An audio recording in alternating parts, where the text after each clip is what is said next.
Midwinter in a small Hungarian town. 50-year-old widow Countess Elizabeth Báthory orders one of her many servant girls to be held down and burnt with red-hot irons. The girl will not survive. According to the record books, Elizabeth Báthory is the most prolific female killer ever, ordering the deaths of over 600 young women. She will also go down in legend as Countess Dracula, a vampire who bathed in the blood of virgins to stay forever young.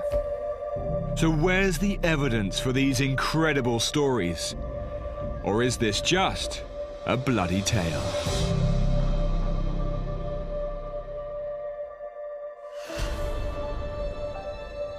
Hungary in 1610 was a kingdom divided.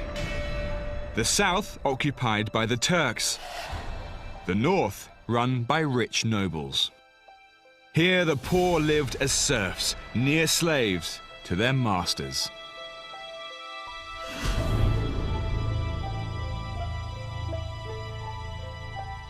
Today, Hungary's National Museum holds precious relics from that time. Amongst them, hidden from public view, is a portrait of the most famous of the great Báthory family, the bloody Countess herself.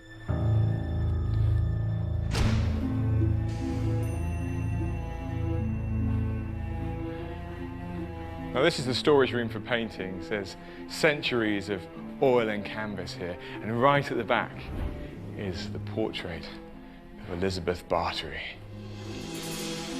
The first impression when I look at this is a classic aristocratic portrait. Her face doesn't seem troubled at all. There's no sign of the brutal torturer, the bloody killer. So you'd really have to use a lot of imagination to suddenly put her in this torture scenario. In fact, the notion that this countess was a real-life vampire sounds more like Hammer horror than Hungarian history. Time to investigate.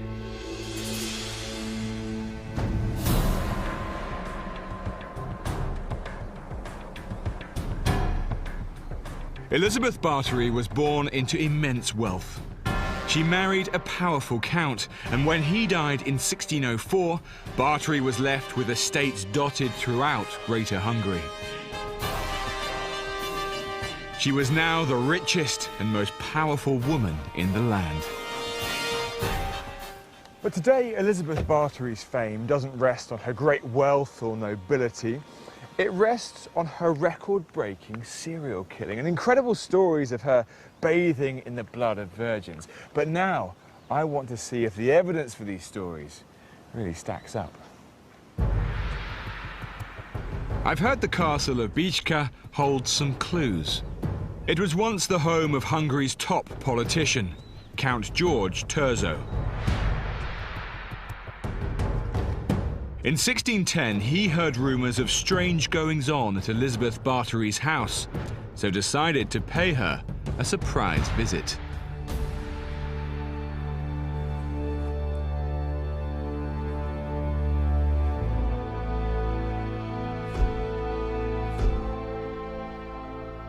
Now this is an absolutely fascinating document. It's written by Count Thurzo, and it's to his wife. He talks about when our people went to where she was living, he says, they discovered a dead girl at the house and another one with wounds and dying from torture. And another one who was imprisoned, who that damned woman was keeping for torture. So this is incredible. This is something he has seen. He has written it firsthand, and this is the original document right here. Okay, we don't quite get bathing in the blood of virgins here, but this is very, very strong.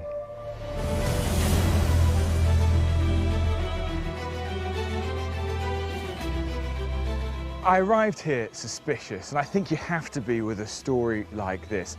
The bloody countess myth could easily have been created later on, but what I've seen suggests the opposite. Compelling contemporary evidence that cites torture and killing.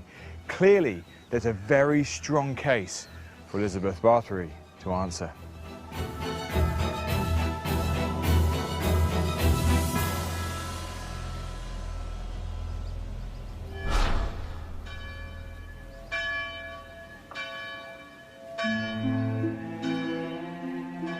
Ťurzo's famous raid on Elizabeth Báthory took place in this village 400 years ago.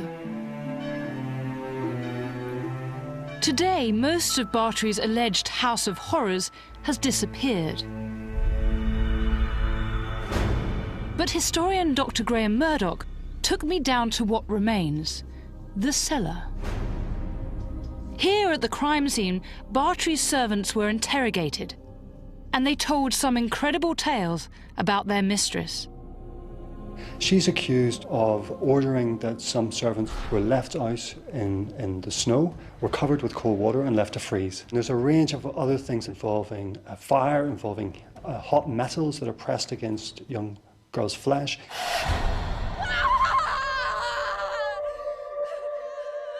Some of them were beaten to death. They give pretty graphic accounts of the treatment that some servants received if they were deemed to have disobeyed their mistress. It's all really gory stuff, isn't it? Yes, you can see where the label Bloody Countess came from. Under torture, 4 servants admitted being complicit in a prolonged reign of terror. Other witnesses claimed Báthory & Co. had killed hundreds of young women. Just a week later, at Beechka Castle, the accomplices were tried and executed.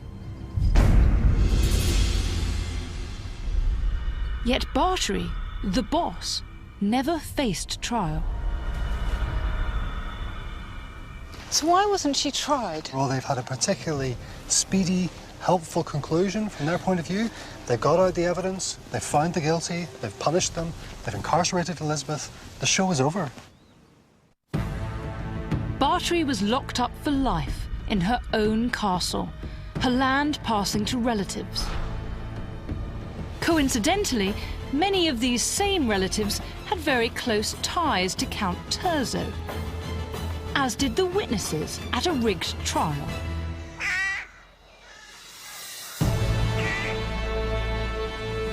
We know that all those people had something to gain from getting rid of Elizabeth Báthory. And that must make us suspicious about their motives and about the veracity of the stories which emerged from the trial. So should we distrust the witnesses' claims that Báthory slaughtered hundreds? If we look at the evidence of those who were convicted, they come up with the numbers 30 to 50. So that must be the outside estimate. Graham thinks the record books have it wrong, and so have writers who claim Báthory was a real-life vampire. And the notion that Elizabeth bathed in blood in some effort to preserve her own beauty or in an attempt to stop the aging process, this has absolutely no foundation in contemporary evidence, but makes for a very good story. The fact that the evidence against Báthory was obtained under torture and that she herself wasn't tried means that there are these huge gaps in our knowledge. And where the gaps exist, myths have grown up to fill them. Yet I wonder if we should go even further in our myth-busting. How much of the evidence against the Bloody Countess can we really trust?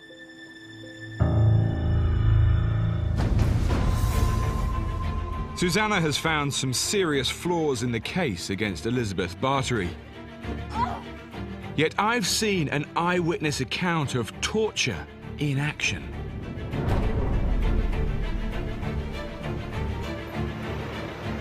To make sense of the conflicting evidence, I'm heading to the Hungarian National Archives. Here, historian Dr. Gábor Várkonyi has trawled hundreds of testimonies from the Báthory case. Gábor, how are you doing? I'm Joe. Hi, Joe. It's led him to a startling conclusion. Well, I think she was innocent because the historical person of Elizabeth Báthory, according to mine and some colleague of mine opinions, wasn't this evil figure. Let me show you something. What kind of instrument is it? It doesn't look pleasant. I'm going to guess it's a torture device. This instrument came from the Medical Museum of Hungary. Okay. And this is a healing instrument. This instrument's exactly used to burn the wounds, stop the bleeding. Gábor believes much of the torture mentioned by witnesses was healing. She wasn't killing these servants, but trying to save them. And what about Count Thurzo? Because when he arrives at Báthory's home, he finds one girl dead and another dying. I mean, surely that's pretty damning evidence. We don't know the cause. Why was that girl dying? Because of illness? But nobody asked her what happened with her. There was no testimony of this person, and it's very, very strange things in this case that the star witness is missing.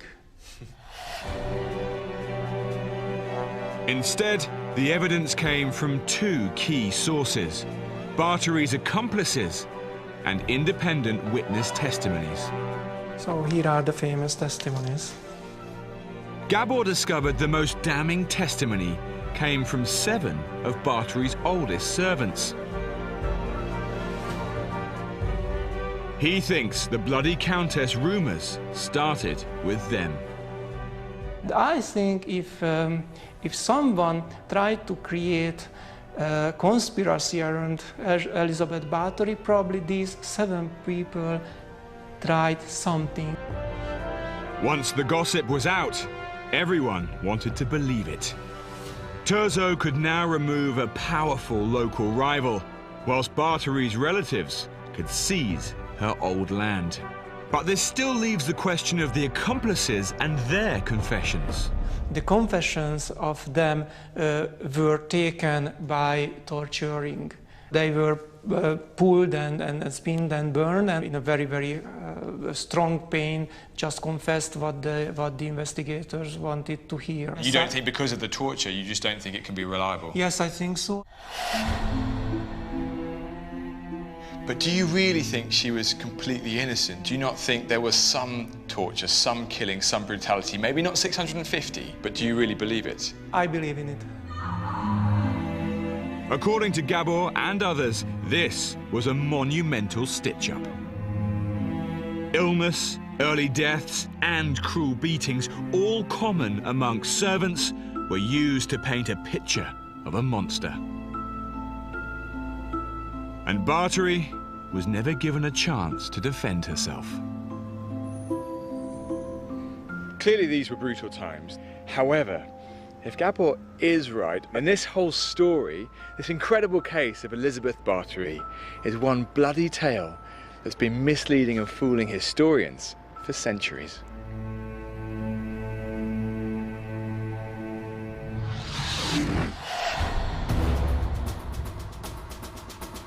Brand new Bloody Tales investigates Europe's dark arts next Monday night at 8. Stay tuned for a nail-biting air crash investigation premiere.